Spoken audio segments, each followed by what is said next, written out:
একটি জাতির ট্র্যাজেডির করুণ কাহিনী এটি। প্যালেস্টাইন নামক ভূখণ্ডে বাস করত প্যালেস্টিনিয়ানরা, আরবি ভাষায় যাদেরকে বলা হয় ফিলিস্তিনি। ফিলিস্তিন ছিল তুর্কি সাম্রাজ্যের অংশ। 1917 সালে ব্রিটিশ শক্তি প্যালেস্টাইনের কর্তৃত্বভার গ্রহণ করে ম্যান্ডেটরি পাওয়ার হিসেবে। এরপর থেকেই বহিরাগত ইহুদিরা প্যালেস্টাইনে আসতে শুরু করে। দ্বিতীয় বিশ্বযুদ্ধ শেষ হওয়ার 3 বছরের পর 1948 সালে বহিরাগত ইহুদিরা প্যালেস্টাইনের নাম বদলে ইসরায়েল রাষ্ট্র ঘোষণা করে এবং আরবদেরকে তাদের বাসভূমি থেকে বিতাড়িত করে দেয়। একটি পাখির বাসা আছে, একটি খরগোশের গর্ত রয়েছে, একটি গরুর গোয়াল আছে, একটি ঘোড়ার আস্তাবল আছে, কিন্তু আমাদের তো কোনো দেশ নেই। আজ মধ্যপ্রাচ্যের নানা জায়গায় ছড়িয়ে পড়া প্যালেস্টাইনি শিশুরা এভাবেই তাদের পড়ার বই খুলে পড়া শুরু করে।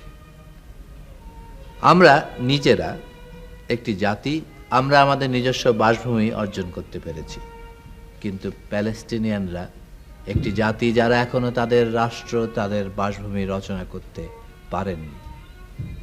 তাই তাদের সাথে আমাদের একটা আত্মিক সম্পর্ক রয়েছে। ছবিতে যে বৃদ্ধ আরবকে আপনারা দেখতে পাচ্ছেন, এই বৃদ্ধ আরব এখনো স্বপ্ন দেখে তার সুন্দর দেশ প্যালেস্টাইনের, যা সে অনেকের সাথে ছেড়ে এসেছে পিছনে, কিন্তু তার সেই ফেলে আসা বাড়ির চাবিটি সে যত্নে তুলে রেখেছে। হয়তো কোনোদিন সে ফিরে যাবে তার নিজস্ব গৃহে, সেই আশায়। 1948 সালে ইসরায়েল রাষ্ট্র প্রতিষ্ঠা হলে কয়েক লাখ আরব গৃহহারা হয়।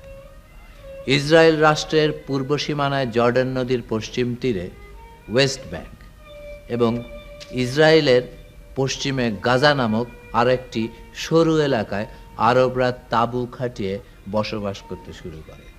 তাদের আশা ছিল একদিন তারা স্বগৃহে ফিরে যেতে পারবে। কিন্তু গত 34 বছরেও প্যালেস্টাইনের আরবদের সমস্যার কোনো সমাধান হলো না। আরও অনেক আরব ইসরায়েল থেকে বিতাড়িত হয়ে অন্যান্য আরব দেশে ছড়িয়ে পড়ে। জর্ডান, সিরিয়া, ইরাক, সংযুক্ত আরব এমিরেটে বসবাস করতে থাকে। লেবানন হচ্ছে ইসরায়েলের উত্তর সীমান্তের একটি দেশ। এই দেশে এসে স্থান নেয় 3.5 লক্ষ গৃহহারা প্যালেস্টাইন।